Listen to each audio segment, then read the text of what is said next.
morning and welcome to another episode of Joey's Experimental Kitchen. Today we are going to discuss beans. Beans, the musical fruit. The more you eat, the more you toot. The more you toot, the better you feel. And so eat beans at every meal. My sister and I had that poem glued to our bathroom wall when we were kids, and so I think of it all the time. Beans are one of the most economical, nutritious, and versatile foods that you can find. They can be used in appetizers, entrees, salads, and yes, even desserts. I recently ran across an old-fashioned recipe for a chocolate bean cake. So, many years ago, I was fortunate enough to have spent a month in Italy, and I developed this delicious Tuscan bean salad recipe.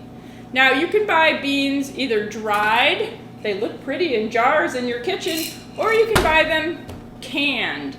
At any rate, to eliminate their gaseous qualities for which they are so well known, it's important to pre-soak them and then drain them.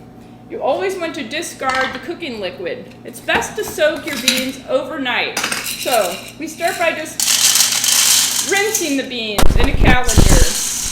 Then you'll want to put them in a pan, cover them with ample water, let them soak overnight, then discard this soaking water. That's the important part. You want to always discard the first soaking water because that's what makes them cause gas. So, if you decide to use canned beans instead, just pour the canned beans in your colander, rinse them under cold running water. Today we're going to start with some pre-cooked beans. These are white beans, or Great Northern beans as they are sometimes called. And I have already rinsed them and drained them. So, for this recipe, you just start with 1 can or approximately 2 cups of canned beans. So, next we're going to add some finely diced vegetables. You can use any kind of vegetables that you have in your refrigerator or whatever your family prefers. I'm going to put some diced onions, carrots, celery. I also have some nice red pepper and some dried tomatoes which have been rehydrated. So this is basically for the salad. I'm going to stir that all together. Doesn't that look pretty? You can also, if you like it a little fancier even, add some capers. Capers are little green buds, which you can sometimes get in the specialty food section. I have some black olives sliced here. Remember my golden rule, a colorful meal is a healthy meal. So look how beautiful and colorful that is. Also, I'm going to add some fresh chopped herbs. We have rosemary, parsley, and oregano. So this is basically the salad, and as you can see, it's a very versatile and easy recipe. Next, we're going to make a little bit of vinaigrette. I'm just going to use this same bowl. And for that, you want to start with, what did I say in my recipe? A 1/4 cup of olive oil, a 1/4 cup of vinegar.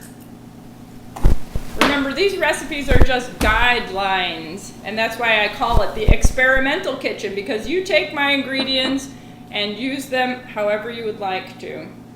We're going to add a tablespoon of dried Italian herbs, a little bit of pepper, and some crushed garlic. Now, one thing when you're using garlic, fresh is always best, but you can pre-dice some garlic and store it in your refrigerator in olive oil. Just peel this. You want to take the flat edge of your knife and smash that garlic clove. By doing that, the outside peel will come off quite easily. And as I said, you can peel a bunch of cloves ahead of time and store them in your refrigerator. I've already got mine chopped up here. So we're going to add a little bit of that minced garlic to our vinaigrette. You can use a lot or a little of that. Now, whisk that all together.